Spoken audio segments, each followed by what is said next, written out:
시작하겠습니다. 제목은 스스로 잘하는 씨. 지금 이게 여기 핵심 단어예요. 지금 지난 시간에도 그렇고 이번 시간에도 그렇고 지금 뭐에 관한 비유지 지금 이게요? 씨인데 이제 천국에 관한 비유잖아요. 그죠? 지난 시간에도 그렇고 뭐 이번 시간에도 그렇고 천국에 관한 비유잖아요. 그죠? 그래서 시작이 어떻게 되죠? 오늘 마가복음 4장 26절에서부터 29절까지 말씀입니다. 제가 한번 이따 읽을게요. 또 이르시되 하나님의 나라는 사람이 씨를 땅에 뿌림과 같으니 그가 밤낮 자고 깨고 하는 중에 씨가 나서 자라되 어떻게 그리 되는지를 알지 못하느니라. 땅이 스스로 열매를 맺되 처음에는 싹이요 다음에는 이삭이요 그 다음에는 이삭의 충실한 곡식이라. 열매가 익으면 곧 낫을 대나니 이는 추수 때가 이르렀습니다. 아멘. 자, 어떻게 지금 말씀을 하고 계시죠, 예수님께서요? 하나님의 나라는 사람이 씨를 땅에 뿌린 것 같다. 뭐가 그러면 천국이라는 거예요? 뭐가 지금 하나님의 나라라는 거죠? 사람이 땅에 씨를 뿌리는 것. 그러니까 씨를 뿌리는 그 자체가 뭐냐면 지금 천국이라는 거잖아요. 그죠? 자, 오늘 비유가 이제 지난 시간에도 마찬가지고 천국 비유잖아요. 그죠? 근데 이러한 이 비유를 통해서 우리가 중요한 게 뭐냐면 지금 이게 뭘 이야기하고 있느냐예요. 이게 지금 우리의 어떻게 우리 안에서 천국이 만들어지는지, 어떻게 우리 안에서 하나님의 나라가 만들어지는지를 지금 설명하는 내용들이잖아요. 그렇죠? 아까 처음에 말씀하셨던 것처럼 씨가 제일 중요하다고 지금 이렇게 말씀을 하셨잖아요. 그렇죠? 근데 과연 이러한 일들이 이 하나님의 나라가 과연 우리 안에서 일어나고 있느냐 이거예요. 그러니까 앞에서 적어놨던 땅에 씨가 뿌려지고 그 씨가 싹이 나고 또 이삭이 되고 곡식이 되고 또 때가 되면 추수가 되잖아요. 그러니까 이러한 모든 일들이 뭐냐면 일단은 내 안에서 일어나고 있다라는 거예요. 그죠? 그러니까 예수님께서 지금 천국을 비유를 가지고서 설명을 하시잖아요. 근데 그냥 비유로 끝나버리면 안 된다니까요. 실제로 이러한 일들이 내 안에서 일어나고 있는 거고 우리는 무엇을 깨달아야 되는 거냐면 이러한 일들이 어떠한 그냥 추상적인 것을 설명하는 것이 아니라 이러한 일들이 실제로 내 안에서 일어나고 있구나. 그러니까 오늘 이 그러니까 비유들은 다 제가 누구를 설명하는 거라고 했죠? 누가 주인공이라 그랬어요? 그렇지, 예수 그리스도가 주인공이잖아요. 그러니까 예수님의 모든 비유는 뭐냐면 자기 자신을 설명하는 거예요. 왜 자기 자신을 설명하는 걸까요? 자기 자신이 천국이니까, 하나님의 나라이니까. 그러니까 자기 자신을 설명하는 것이 뭐냐면 천국을 설명하는 거고 하나님의 나라를 설명하는 거잖아요. 그렇죠? 그러니까 그것을 꼭 잊지 말으셔야 된다니까요. 자기 자신을 설명하는 거고 자기 자신을 우리에게 주어서 우리 안에서 어떻게 하나님의 나라가 시작이 되어서 하나님의 나라가 내 안에서 확장되어져서 하나님의 나라가 내 안에서 완성이 되는지, 나는 또 어떻게 그 하나님의 나라를 다른 사람들에게 전해주는지, 이게 지금 예수님의 모든 비유의 포커스인 거고 특히나 천국 비유에서의 핵심이에요. 그것을 잊어버리시면 안 된다니까요. 그것을 항상 염두에 두시고 말씀을 들으셔야 돼요. 그래서 이 비유를 설명할 때 항상 무엇과 이렇게 연관이 되는 줄 아세요? 예수님 창세기 1장에 나오는 7날의 창조, 그리고 또 제가 그 전에 설명드렸던 7절기. 왜 7날의 창조하고 7절기를 계속 연관지어서 이렇게 제가 설명을 드리냐면 일곱 날의 창조도 마찬가지고 일곱 절기도 마찬가지고 뭘 설명하는 거예요? 우리 안에서 하나님의 나라가 어떻게 시작이 되어서 어떻게 완성이 되는지 그 과정을 다 설명하는 것이 일곱 날의 창조라니까요. 그게 일곱 절기예요. 그게 팔복이에요. 그러니까 일곱 날의 창조라던가 일곱 절기라던가 이게 뭘까요? 그게 복음이라니까요. 그게 복음의 전부라니까요. 복음을 설명하는 거예요. 십계명도 마찬가지잖아요.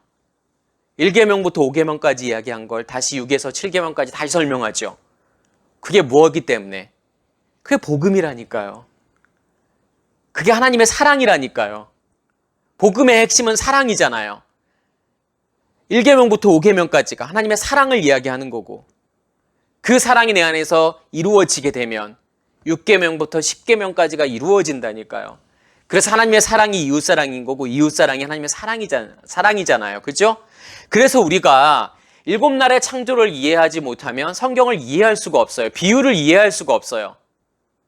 일곱 절기를 이해하지 못하면 예수님의 비유를 이해할 수가 없다니까요.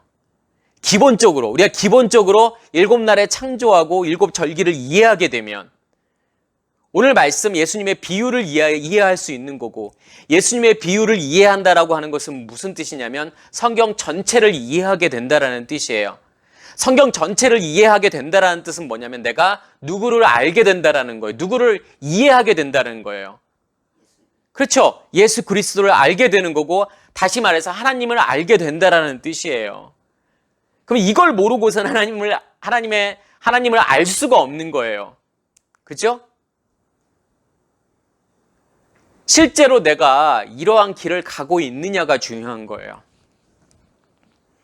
그 말씀을 통해서 나 자신을 봐야 되죠. 나는 과연 어디쯤에 서 있을까? 예수님께서 말씀하시는 이 비유, 이 하나님의 나라 가운데에서 과연 나는 어디에 있는 걸까라는 것을 볼 수 있어야 되죠. 누군가는 이 길을 가고 있을 거고 누군가는 시작도 못하고 있을 거고 누군가는 그냥 애굽에 머물러 있겠죠. 이 천국 비유를 그냥 예수님께서 지금 어떠한 곡식이 자라는, 그러니까 우리가 흔히 생각할 때 이 벼가, 그죠? 이 쌀이 자라는 그런 걸로 우리가 단순하게 그냥 이해할 수 있는 게 아니라는 거예요. 지금 예수님께서 뭐라고 말씀을 하시냐면 천국을 말씀하실 때 하나님의 나라죠. 그러니까 천국이라는 단어는 마태복음에서만 존재해요. 네, 마가, 누가, 요한복음에서는 천국이라는 말을 쓰지 않죠. 하늘나라라는 말을 쓰지 않고 어떤 말을 쓰죠? 하나님의 나라라는 말을 써요. 말쿠트 하 엘로힘이라는 걸 쓰죠. 그 전에는 마태복음에서는 말쿠트 하 샤마임이 나오죠. 천국이 나오잖아요. 그죠? 잘 보시면은 그 차이점을 이해하실 수 있어요.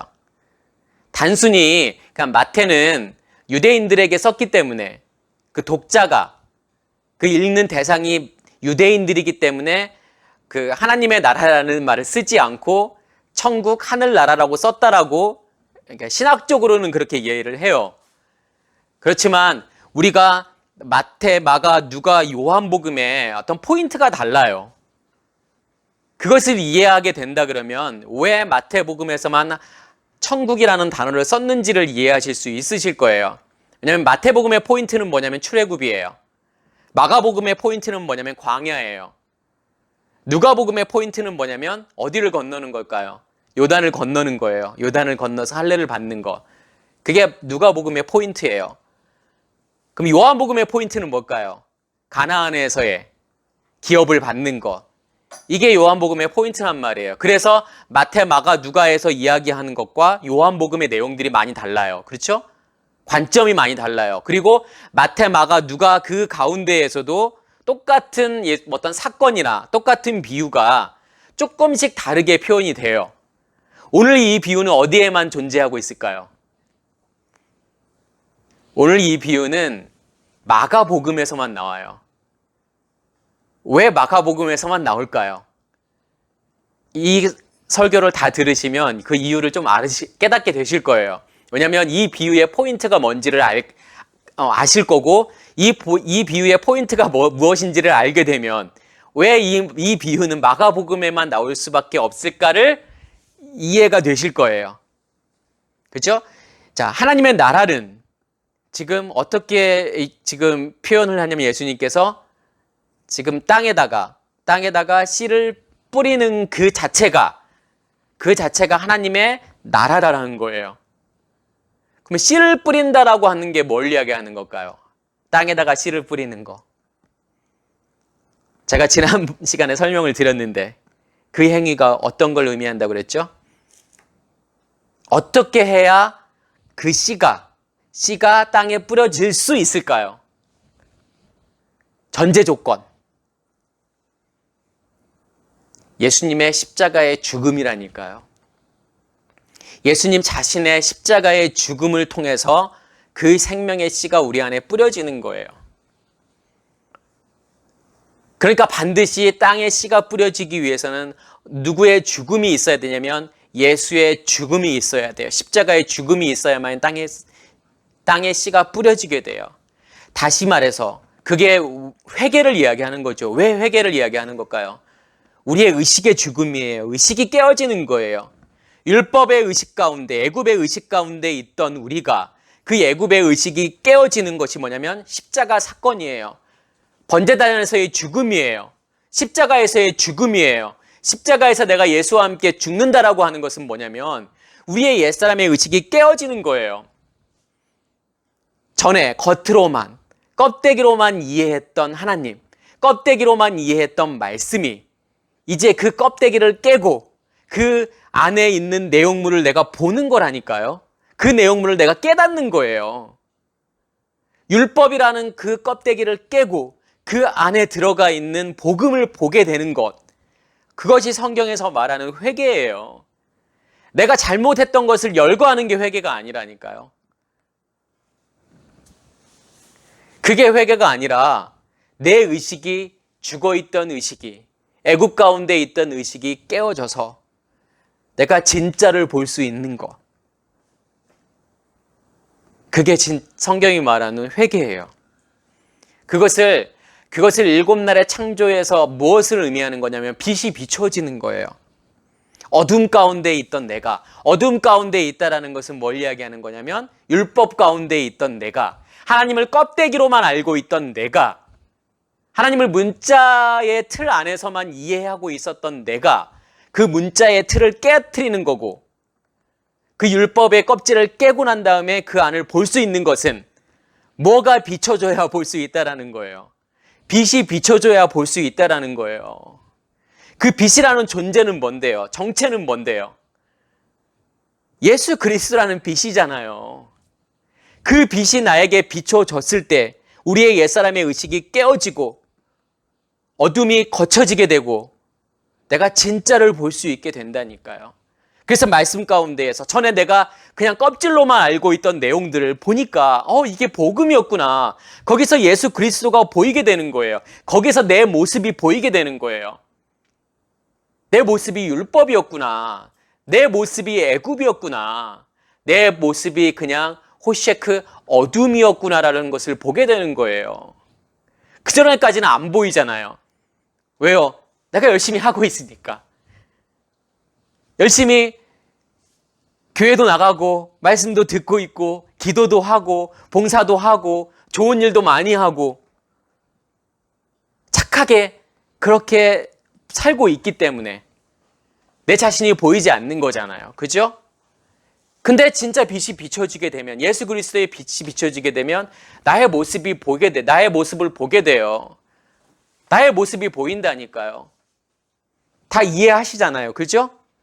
전에 보지 못했던 내 모습이 보이잖아요. 율법 가운데 있던 내 모습이 보이잖아요. 그게 씨를 뿌리는 거라니까요. 그게 빛이 비춰지는 거, 첫째 날 빛이 비춰지는 거예요. 7 절기 가운데에서 첫 절기의 시작은 뭐예요? 6월절이잖아요. 그게 6월절이라니까요. 그 어린 양의 죽음을 통해서, 그 어린 양의 피가 우리의 문지방에 발라짐으로 인해서 죽음을 넘어가는 거고, 새 생명이 우리 안에 심겨지는 거고, 우리의 어둠 가운데에서 빛이 비춰지는 거예요. 그래서 씨가 심겨졌다 라고 하는 것은 뭘 의미하는 걸까요? 내 안에 빛을 간직했다라는 거죠. 다른 말로 내 안에 뭐가 간직된 걸까요? 내 안에 불이 간직된 거예요. 그래서 예수님께서는 뭐라고 말씀하시냐면 내가 땅에 불을 던지러 왔어. 너희들의 마음 땅에 어떠한 방식으로 나의 십자가의 죽음으로 너의 마음 땅에 내가 빛을 비출 거야. 다른 말로 불을 던질 거야. 다른 말로 씨를 뿌릴 거야. 라고 말씀하시는 거죠. 이 불이 우리 가운데 타고 있다 그러면, 이 빛이 내 안에 간직되었다 그러면 예수님께서 내가 더 무엇을 더 원하리요? 예수님께서 이 땅에 오신 목적이 뭐냐면 그거 이루시려고 오신 거예요. 이해가 되시죠? 예수님께서 이 땅에, 우리는 그냥 너무 추상적으로 생각해요. 십자가의 죽음으로 우리의 죄를 씻기 위해서 예수님께서 이 땅에 오셨다라고 생각하지만 그게 나와 무슨 상관이 있냐 이거예요. 그 예수님의 십자가의 죽음이 나와 무슨 상관이 있느냐 이거예요.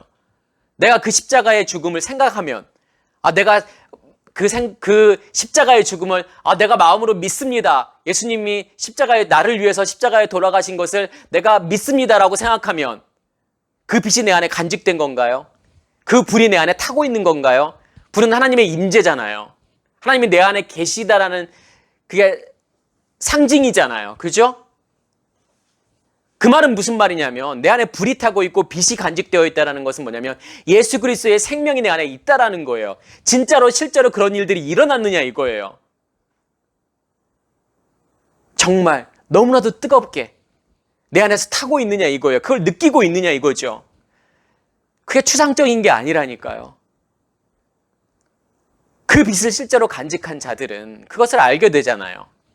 엠마오로 가는 자들이 그것을 알게 되잖아요. 그 불이 내 안에 존재하고 있기 때문에 내가 예수님의 말씀을 들을 때, 예수님의 말씀이 나에게 기름 부음으로 임할 때 내 마음이 뜨겁지 아니하냐. 이게 추상적인 건가요? 아니잖아요. 실제로 뜨겁다라는 거예요. 왜요? 내 안에 빛이 있기 때문에, 내 안에 그 불이 간직되어져 있기 때문에 말씀을 들을 때 마음이 뜨거워지는 거예요. 계속 기름 부음이 임하기 때문에요. 그게 시작이라니까요. 그러기 위해서는 내가 예수 그리스도의 말씀이 무엇인지를 깨달으셔야 돼요. 복음이 무엇인지를 깨달으셔야 돼요. 예수님의 이 비유가 무엇인지를 깨달으셔야 된다니까요. 그래야 우리에게 뭐가 있냐면 우리에게 희망이 있잖아요. 그렇죠? 이 비유에서의 정말 제일 중요한 거 하나를 꼽으라고 한다면 뭘 꼽을 수 있을까요? 뭐가 포인트일까요? 28절에 땅이 스스로 열매를 맺되. 그러니까 예수님의 많은 비유들이 있어요. 많은 비유들이 있는데 천국 비유들이 있죠. 하나님의 나라의 비유들이 있어요. 그런데 땅이 스스로 열매를 맺는다라고 이렇게 표현된 이 비유는 여기밖에 안 나와요. 그렇죠? 제가 왜 이 비유가, 이 스스로 자라나는 씨, 이 비유가 왜 마가복음에만 나오는지 제가 그 이유를 알게 될 거라고 그랬잖아요. 무엇을 통해서 알게 되는 거냐면 이 스스로 열매를 맺다라는 이 문장 속에서 그 답이 있다니까요. 그러니까 스스로 열매를 맺는다라고 하는, 땅이 스스로 열매를 맺는다라고, 왜 땅이 스스로 열매를 맺을까요? 땅이 그러할 능력이 될까요? 땅이 그러할 능력이 있어서 지금 스스로 열매를 맺는다라고 그렇게 표현하는 걸까요? 그러니까 제일 중요한 핵심은 씨라고 그랬잖아요, 제가요. 그렇죠? 그러니까 땅이 스스로 열매를 맺는다라고 하는 이 말 속에는 두 가지 전제가 들어가 있어요. 두 가지의 내용들이 들어가 있어요. 어떤 내용일까요? 그 땅에 뭐가 심겨졌다라는 거죠? 예, 그 땅에 씨가 심겨졌다라는 거예요. 그게 포인트라니까요. 그러니까 우리의 마음 땅이라고 하는 것은 우리 존재를 이야기하는 거예요. 우리가 뭔가를 스스로 자라게 해서, 그러니까 우리 스스로 믿음이 심겨지고 믿음이 자라나서 어떠한 열매를 맺고 결과물을 만들어낸다고 생각하지만 믿음은 그런 게 아니라는 거예요. 내가 스스로 뭘 해서 어떤 결과물을 만들어내는 게 믿음이 아니라니까요. 그게 나의 믿음을 증거하는 게 아니라니까요. 내가 열심히 봉사하고 열심히 좋은 일을 하고 다른 사람들에게 칭찬받는다고 해서 그게 우리의 어떤 믿음의 결과물이 아니라는 소리예요. 우리의 믿음의 시작이 뭔지를 정확히 보여주는 말씀이라니까요. 땅이 스스로 열매를 맺는다라고 하는 것은 그 땅 스스로가 아니라 거기 그 땅에 뭐가 존재하고 있기 때문에, 그 땅에 씨가 존재하고 있기 때문에, 씨가 간직되어져 있기 때문에 그러한 일들이 일어난다라는 거잖아요. 그죠? 또 하나는 뭘 의미하는 걸까요? 땅이 스스로 열매를 맺는다라고 하는 것은 뭐가 그 안에 존재하고 있기 때문에, 물이 그 안에 존재하고 있다라는 거잖아요. 그죠? 싹이 나려면 반드시 뭐가 필요해요? 반드시 물이 수분이 필요하다니까요. 수분이 없이는 절대로 싹이 나지 않아요. 그죠? 농사를 지어보신 분들은 다 알잖아요. 수분이 없이는 절대로 싹이 나지 않아요. 수분이 반드시 공급되어져야 돼요. 이 땅이 스스로 열매를 맺는다라고 하는 것은 뭐냐면 첫째 날, 둘째 날을 설명하는 거예요. 사실은요. 첫째 날과 둘째 날이 존재하기 때문에, 7날의 창조 가운데에서 그 첫째 날과 둘째 날이 존재하기 때문에 땅이 스스로 열매를 맺을 수 있는 거예요. 그러니까 사실은 첫째 날과 둘째 날의 결과물들이 뭐냐면 셋째 날이에요. 셋째 날과 넷째 날과 다섯째 날, 여섯째 날, 그 모든 결과물들은 뭐냐면 첫째 날과 둘째 날이 존재하고 있기 때문에 생기는 것들이에요. 첫째 날과 둘째 날이 있기 때문에 땅이 스스로 열매를 맺을 수 있는 거예요. 첫째 날이 의미하는 것은 제가 아까 설명을 드렸죠. 씨 심는 죽음. 그 씨가 심겨지는 거예요. 다시 말해서 빛이 간직되어지는 거고, 불이 간직되어지는 거고, 생명이 간직되어지는 거잖아요. 누구의 죽음을 통해서? 예수의 십자가의 죽음을 통해서. 수분이 존재하고 있다는 건 뭐냐면 싹 틔우기 위해서는 수분이 존재해야 돼요. 그 물이라고 하는 것은 어떤 물을 이야기하는 걸까요? 둘째 날. 둘째 날에 뭐가 만들어지기 때문에? 궁창이 만들어지잖아요. 근데 궁창이 무엇과 무엇을 나누죠? 궁창 위의 물과 궁창 아랫 물로 나누게 만들잖아요. 그죠? 그리고 하나님께서 그 궁창을 뭐라고 말씀하시죠? 그렇죠? 하늘이라고 말씀하시잖아요. 샤마임. 그죠? 그러면 이 샤마임이라는 존재는 그건 뭘 이야기하는 걸까요? 뭐가 샤마임일까요? 뭐가 궁창일까요? 어디에서부터 지금 물이 나오는 거예요? 어디에서부터 물이 나오죠? 우리 성막의 구조를 생각한다 그러면 어디가 무엇이 있는 곳이 지성소예요? 그렇죠. 말씀이 있는 곳이 지성소인데 다시 말해서 언약궤가 있는 곳이 지성소예요. 그러니까 지성소에는 뭐만 있냐면 언약궤만 있잖아요. 그렇죠? 근데 언약궤에 뭐가 있어요? 두 돌판이 있잖아요. 두 돌판이 의미하는 것은 뭐냐면 말씀이 하나님의 말씀이에요. 그게 성령이라니까요. 그러니까 둘째 날에 궁창이 만들어지고 그 궁창을 하나님께서 하늘이라고 말씀하셨다라는 것은 뭐냐면 이 궁창이라는 것은 결국은 뭐라는 거예요? 말씀의 근원이라는 거잖아요. 이 궁창이라는 결국은 뭘 이야기하는 거죠? 결국 언약궤를 이야기하는 거잖아요. 그래서 그 언약궤가 있는 곳, 그 궁창이 있는 곳, 그곳이 뭐냐면 하늘이에요. 지성소예요. 샤마임 하늘이잖아요. 거기서부터 생수가 나오기 시작하죠. 이 물은 어디에서 공급받는 물을 이야기하는 걸까요? 예. 궁창이 위의 물과 아랫 물을 나누잖아요. 근데 우리는 뭐냐면 다 사실은 필요한 물들이에요. 밖에서 들려지는 말씀도 필요하고, 처음에는 싹이 나기 위해서는, 그리고 우리 안에서 나오는 말씀, 생수, 이 말씀이 있어야 된다니까요. 그래서 싹이 나고 이삭이 되고 곡식이 되잖아요. 그리고 추수가 일어나는 거예요. 반드시 두 가지 조건이 있어야 돼요. 씨가 심겨져야 되고. 씨가 심겨지지도 않았는데 어떻게 추수가 되겠어요? 곡식이 되고 추수가 되겠어요? 그렇죠? 반드시 씨가 심겨져야지 원전은요. 그리고 씨가 싹이 트고 씨가 자라서 이삭이 되고 곡식이 되고 추수까지 가려면 반드시 뭐냐면 하늘에서의 물의 공급이 있어야 돼요. 근데 하늘은 뭐냐면 이 보여지는 하늘이 아니라 우리 안에서의 하늘, 우리 안에 있는 지성소, 거기서부터 나오는 말씀, 그 말씀이 존재해야만이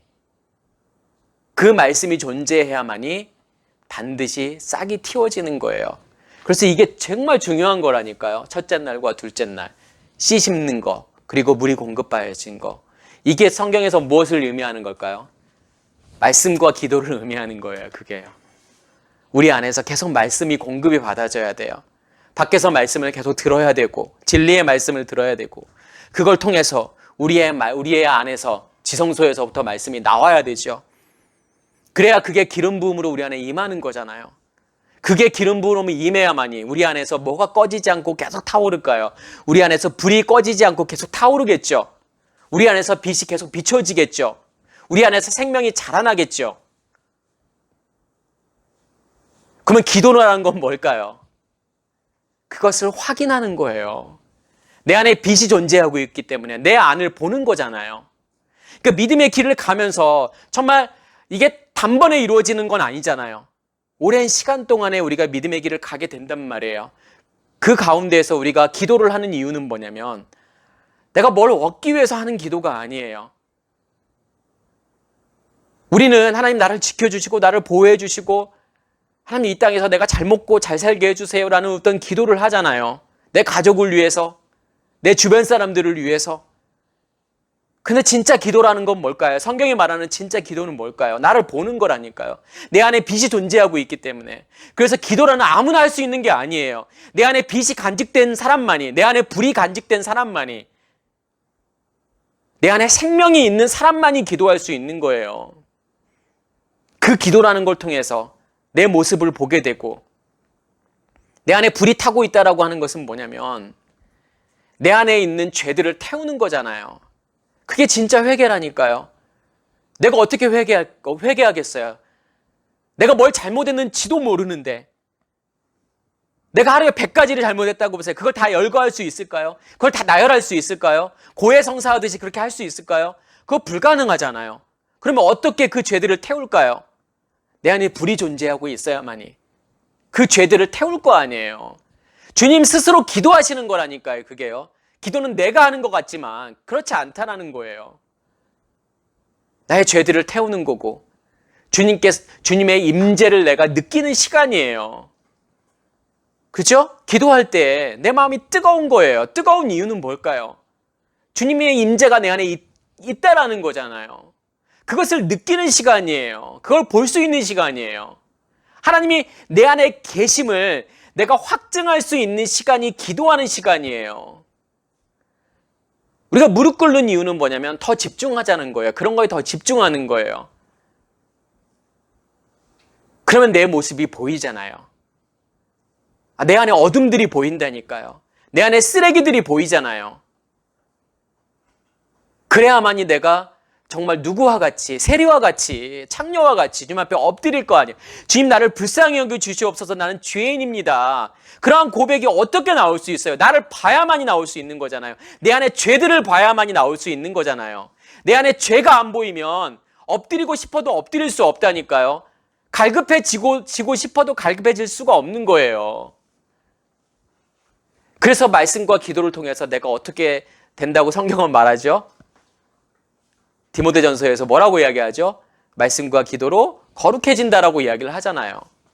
그죠? 그게 나를 거룩하게 만드는 거예요. 그렇게 되면 싹이 나고 이삭이 되고 곡식이 되는 거예요. 생명이 자라고 그리고 난 다음에 이삭이 된다라고 하는 것은 뭐냐면 우리 안에서 이게 성전이 만들어지는 거예요. 껍질이잖아요. 그래서 곡식을 지금 성경에서는 번역은 제대로 되어 있지 않지만 정확한 번역은 뭐냐면 이 곡식을 어떻게 표현하냐면 이삭 안에서 충실한 곡식이라고 이야기한단 말이에요. 그러니까 이삭이라는 껍데기 안에서 이삭이라는 성전 안에서 이 곡식이라는 것은 뭐냐면 그 안에 채워져 있는 내용물을 이야기하는 거예요. 그러니까 우리라는 이 성전 안에 만들어져 있는 이 충실한 곡식이라는 것은 뭘 이야기하는 걸까요? 영의 몸을 이야기하는 거잖아요. 지금 제가 말씀을 드리는 것이 추상적인 이야기가 아니잖아요. 사도 바울이 분명히 이야기하죠. 육의 몸에 있듯이 영의 몸이 존재해. 그런데 우리는 지금 영의 몸으로 살고 있느냐 이거예요. 그냥 육의 몸으로 살고 있잖아요. 육의 몸으로 보고 듣고 느끼고 그냥 보여지는 것 그대로 따라서 살아가고 있다 그러면 우리는 육의 몸으로 살고 있는 존재이죠. 육적인 존재예요. 뭐가 육적인 거고 뭐가 영적인 걸까요? 내가 그냥 육의 몸으로 보여지고 느껴지고 들려지는 것대로 살아가고 있다 그러면 내가 아무리 믿음을 이야기하고 내가 아무리 복음을 이야기하고 내가 아무리 예수 그리스도를 이야기한다고 하더라도 나는 영적인 존재가 아니라 육적인 존재라는 거예요. 영적인 존재라는 것은 뭐냐면 내가 실제로 영의 몸이 만들어져서 무엇으로? 진리의 말씀으로, 안에 있는 진리의 말씀으로. 우리의 몸은 무엇으로 대부분 구성되어 있죠? 물로 구성되어 있잖아요. 눈에 보여지는 이 물, H2O, 그렇죠? 근데 성경이 말하는 영의 몸은 대부분 무엇으로 만들어지는 몸일까요? 말씀으로, 하나님의 진리의 말씀으로 만들어지는 몸이란 말이에요. 그러면 그 몸은 무엇을 느낄 걸까요? 무엇을 느낄까요? 무엇을 보고, 무엇을 듣고, 무엇을 느끼며 살아가게 될까요? 보여지지 않는 것, 진짜. 보이는 것 너머에 있는 보여지지 않는 것을 보고, 듣고, 느끼며 살아가게 되겠죠. 그래서 우리가 세상 사람들과 다른 선택들을 하는 거예요. 왜냐하면 그게 보여지니까. 믿음의 눈으로 믿음이라는 것이 보여지고 그 믿음의 눈으로 나의 갈 길이 보여지니까. 하나님의 말씀이 들려지니까. 진리의 말씀이 들려지니까. 그리고 그 사람의 나의 영적인 상태, 또 다른 사람들의 영적인 상태가 느껴지니까. 그것으로 살아가는 존재들이라니까요. 보이지는 않는 것을 볼 수 있는. 그러니까 우리가 세상이라는 것과 다른 생각으로, 다른 사고 방식으로, 다른 삶의 방식으로 살아갈 수 있는 거예요. 무엇 때문에? 우리 안에 만들어져 있는 영의 몸 때문에. 그게 그 영의 몸이 나를 그렇게 이끌어 갈 거라는 거예요. 그 영의 몸이 나를 추수하게 만들 거고, 그렇죠? 하나님의 나라를 완성할 거라는 거예요. 그게요. 그래서 그리스도가 나의 머리됨으로 그렇게 만들어 갈 거라는 거죠. 그럼 우리가 계속 신경 써야 될 건 뭘까요? 나의 영의 몸이 신경을 써야 되겠죠. 결국은 뭐냐면 나의 영의 몸이 자랄 수 있는 것은 결국은 말씀과 기도잖아요. 그걸 통해서 나의 영의 몸이 자라고, 영의 몸이 자란다라는 것은 뭘 이야기하는 걸까요? 내 안에 뭐가 있다라는 거예요. 내 안에 믿음이 존재하고 있다는 거잖아요. 그러면 그 믿음이 나의 갈 길을 인도할 거라는 거잖아요.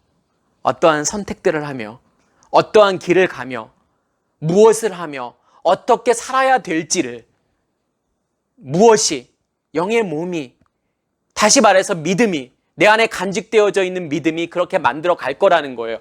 우리는 살면서 수많은 선택들을 하게 되잖아요.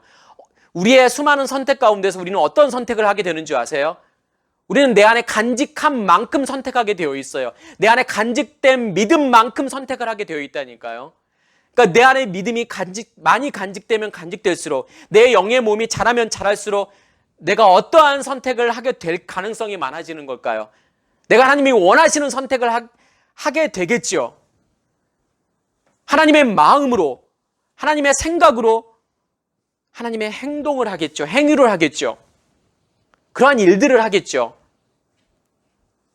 내가 물어봐서가 아니라 하나님, 내가 어떻게 할까요? 내가 A를 선택할까요? B를 선택할까요?가 아니라 내 안에 간직한 만큼, 내 안에 믿음이 존재하는 만큼 우리는 선택하면서 살아갈 수밖에 없는 거예요. 그래서 우리는 뭐에 집중을 해야 되는 걸까요? 예, 하나님 A를 선택할까요? B를 선택할까요? 하나님께서 꿈속에 B라고 이야기해 주나? 이거에 신경 쓸 게 아니라는 거잖아요. 그죠? 기도하다가 하나님께서 B야 B 이렇게 말해주는, 거기에 우리가 신경을 쓰면서 살아야 될까요? 아니잖아요.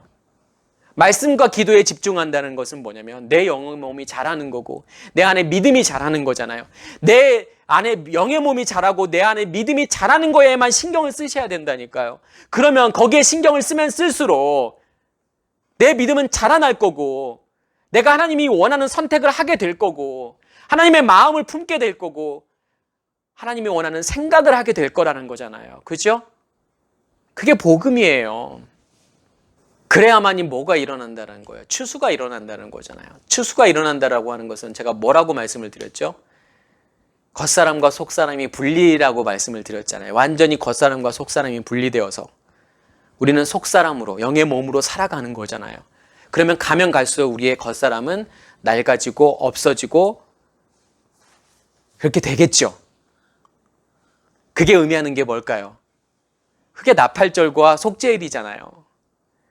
그래야만이 주님의 것으로 내가 간직하게 되는 거, 그게 수장절이잖아요. 창고에 간직되어지는 거잖아요. 우리의 겉사람은 없어지고 우리가 무엇으로 살게 될까요? 내 혼이 주님의 말씀으로 덮여져서 주님의 것으로 내 안에 채워져서 주님으로 살아가게 되겠죠. 이러한 일들이 내 안에서 계속 일어난다라고 하는 거죠. 그래서 성경은 뭐라고 하냐면 밤낮 자고 깨는 중에, 밤낮 자고 깨는 중에 이러한 일들이 계속 일어날 거라는 거예요. 그러면 밤낮 자고 깬다라는 게 뭘 이야기하는 걸까요? 7날의 창조에서 저녁이 되며 아침이 되니 이는 첫째 날이니라. 저녁이 되며 아침이 되니 이는 둘째 날이니라. 계속 하나님께서 반복해서 말씀을 하시잖아요. 저녁이 되고 아침이 되니. 단순히 어떤 시간의 흐름을 이야기하기 위해서 그런 말씀을 쓰셨을까요? 그냥 하루가 지났어. 그리고 또 하루가 지났어. 그거 말씀하고 싶어서 그러한 표현들 쓰는 걸까요? 아니잖아요. 저녁 에레브잖아요. 에레브라는 것은 뭐냐면 사라지고 없어진다라는 뜻이에요. 나로 존재하고 있던 것들이 사라지고 없어지는 시간. 그게 저녁이라는 시간이에요. 그러면 보케르, 아침이 오잖아요. 이 보케르라는 단어는 바카르, 찾다라는 뜻이잖아요. 뭘 찾게 될까요? 진짜를 찾게 되는 거예요. 아침이 온다라고 하는 것은요. 낮을 살게 되는 거잖아요. 내가 주님 안으로, 주님 안에서, 주님께서 내 안에서 풍성해지는 거잖아요. 진짜를 찾게 되는 거잖아요. 그래서 우리는 밤과 낮을 동시에 살게 돼요.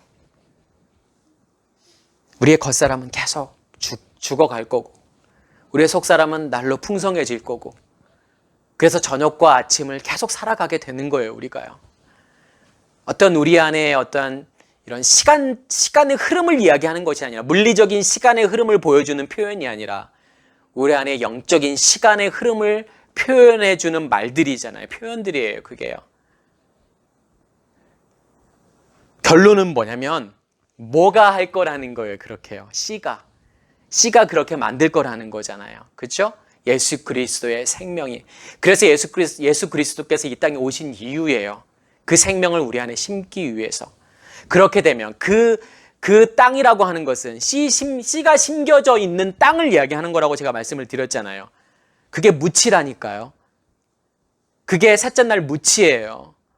그 묻에서 뭐가 나오는 거예요? 싹이 나오고 씨 가진 채소가 나오고 씨 가진 열매 맺는 나무가 나오고 하는 모든 것들은 뭐냐면 그러한 일들을 씨가 존재하고 있기 때문에 그러한 일들이 일어나는 거잖아요.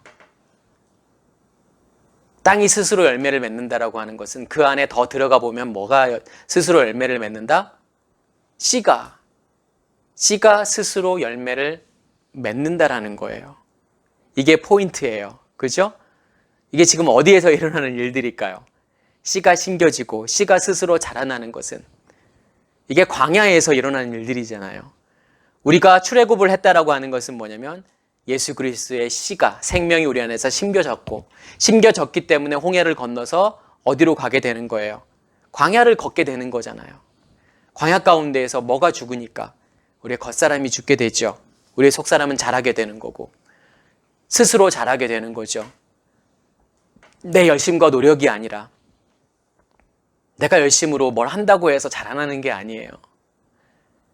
주님께서 스스로, 그래서 복음이에요. 그래서 은혜인 거예요. 그래서 우리는 우리 자신을 늘 들여다보는 거예요. 그게 모든 것들이 은혜로 이루어지는 거기 때문에 우리가 이 믿음의 길을 가면서 꼭 반드시 잊지 말아야 될 건 뭘까요? 그래서요. 정말 세리와 같은 마음, 창녀와 같은 마음들을 잃지 말으셔야 되잖아요. 그죠? 왜 그럴까요? 내가 가지고 있지 않다라는 것을 알기 때문에 그래요. 그건 나로부터의 시작이 아니라는 것을 알기 때문에 그렇잖아요. 그죠? 나는 주님의 도움이 아니면 절대로 이 길을 걸을 수 없는 사람임을 깨닫기 때문에 그렇잖아요. 세리와 창녀는 뭐냐면 예수 그리스도의 도움이 아니면 그 자리에서 나올 수 없는 존재들이에요. 바리새인들, 서기관들은 뭐예요? 예수 그리스도의 도움이 없어도 나 스스로도 얼마든지 거룩해질 수 있다라고 생각하는 사람들이에요. 내 의로도 뭐든지 할 수 있다라고 생각하는 사람들이에요. 스스로 씨가 심겨지고 스스로 씨가 자라서 열매를 맺는다라는 것을 알게 되면 우리는 주님 앞에 엎드릴 수밖에 없는 거잖아요. 그래서 우리가 이 믿음의 길을 가면서 항상 점검해 봐야 되는 건 내 마음속에 아직도 이 갈급함이 존재하고 있는지, 감히 하늘을 우러러 보지도 못하고 자기의 가슴을 치면서 나는 죄인입니다. 나를 불쌍히 여겨 주시옵소서라고 하는 그 세리의 고백이 우리 가운데에서 존재하고 있느냐, 이것을 늘 우리는 점검해야 되겠죠. 그래서 제가 오늘 이 스스로 자라는 씨 비유는 제가 마가복음에서만 존재하는, 그죠? 마가복음의 포인트는 광야니까. 다음 시간에는 뭐냐면 겨자씨, 우리가 너무 잘 알고 있는 겨자씨 비유. 그게 뭘 이야기하는 걸까? 그 겨자씨 비유하고 항상 이렇게 같이 봐야 되는 건 뭐냐면 그 누룩 비유. 그죠? 그 가루 서말 속에 넣어지는 누룩. 이것과 겨자씨 비유가 같이 나와요. 이걸 같이 한번 볼 수 있으면 좋을 것 같아요. 그래서 오늘 말씀은 여기서 마치겠습니다.